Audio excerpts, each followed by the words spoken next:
Sob a superfície silenciosa do oceano, existem cidades que desapareceram sem se despedir. Ruas, templos e muralhas inteiras foram engolidos pelo mar como se nunca devessem ser encontrados. Durante séculos, muitos acreditaram que esses relatos eram apenas lendas exageradas pelo tempo. Mas o fundo do mar guarda provas frias, concretas e silenciosas demais para serem ignoradas.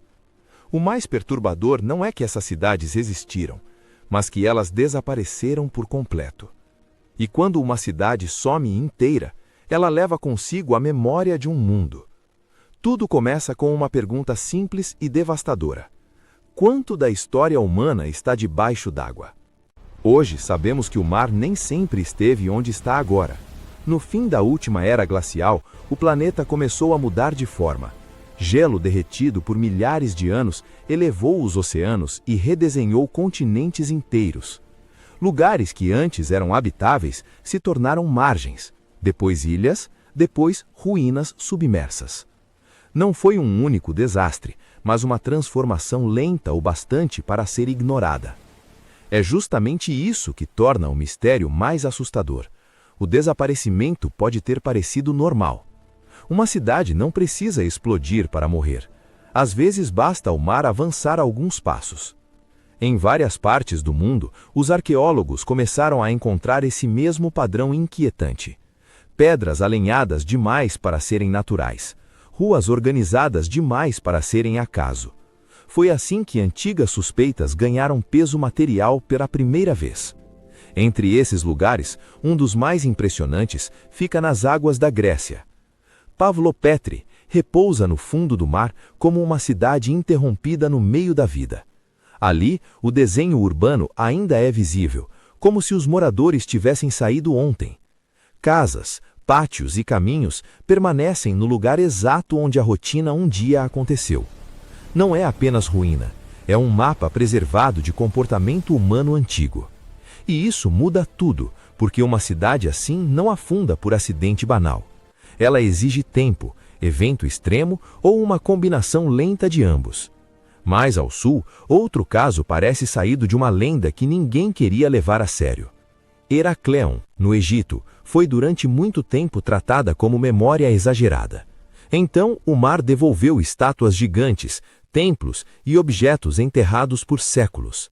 A descoberta foi tão absurda que parecia encenação, mas era pedra, peso e silêncio. Ali estava uma cidade portuária inteira, engolida por falhas geológicas e água. Quando uma cidade comercial desaparece, desaparecem com ela rotas, riquezas e alianças.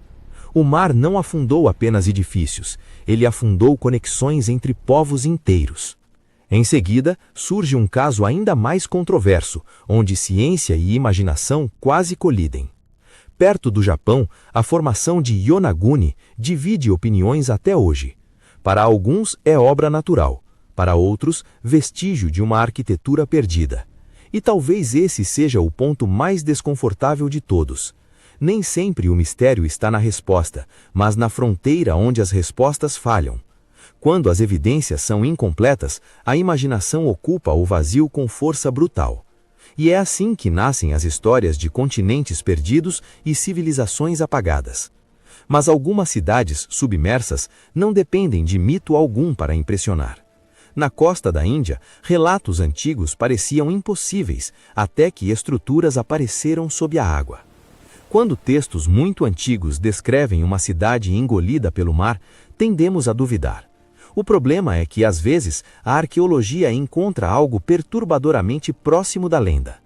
Nesse instante, a fronteira entre memória cultural e fato histórico começa a desmoronar. Talvez nossos antepassados não inventassem tanto quanto pensamos. Talvez lembrassem de verdade. Esse é o primeiro grande rompimento do enigma. As lendas podem ser ecos de paisagens reais. Mas ainda falta entender por que tantas cidades foram entregues ao oceano.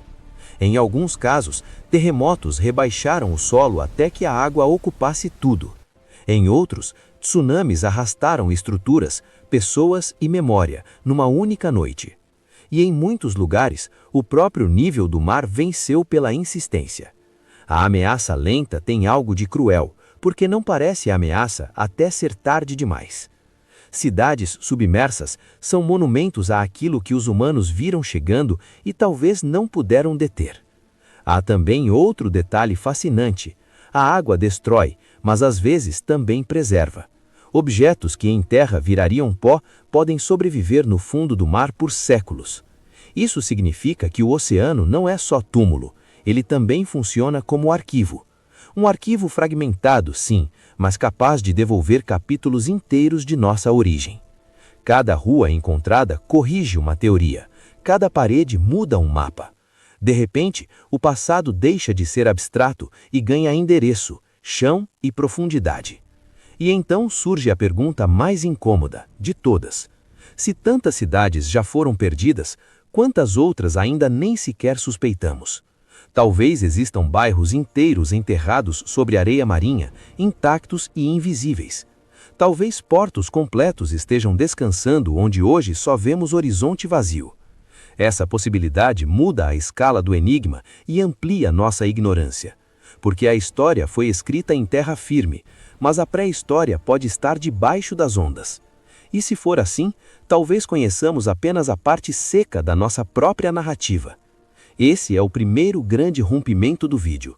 O oceano pode esconder o prólogo da humanidade. Não estamos falando apenas de cidades bonitas afundadas em paisagens exóticas. Estamos falando de mercados, casas, oficinas e rotas onde vidas comuns aconteceram. A parte mais triste do enigma é perceber como a vida cotidiana desaparece sem deixar testemunhas. Quase sempre lembramos reis, guerras e monumentos, mas esquecemos ruas e vizinhos. Cidades submersas devolvem justamente isso, a escala humana do passado perdido. Ao caminhar por elas com os olhos, sentimos menos a glória e mais a ausência. E talvez seja por isso que essas ruínas nos inquietam tanto, porque elas provam que a estabilidade sempre foi uma ilusão frágil. Civilizações inteiras podem parecer eternas, até o dia em que o terreno cede, ou até o dia em que o mar decide recuperar um pedaço da costa. O passado submerso não é apenas fascinante, ele também é um aviso antigo, um aviso de que a geografia muda, a memória falha e a natureza não negocia. Mesmo assim, existe algo profundamente belo nesse desaparecimento. O oceano não apagou completamente essas cidades, ele as transformou em memória visível. Elas continuam lá, imóveis, esperando alguém disposto a fazer a pergunta certa. Não a pergunta sobre tesouros, mas sobre quem fomos antes do silêncio. Talvez o verdadeiro tesouro dessas cidades seja a chance de rever a origem com humildade. Porque toda cidade submersa é uma frase interrompida no grande texto da humanidade. E cada ruína recuperada acrescenta uma palavra a esse texto perdido. No fim, o enigma das cidades submersas não fala só do passado, fala da fragilidade de tudo aquilo que chamamos de permanente. Fala da memória, da perda e da estranha capacidade do mundo de esconder o que importa. E talvez por isso essas cidades continuem nos chamando, mesmo em total silêncio. Porque, no fundo, investigar cidades perdidas é investigar o que o tempo faz conosco.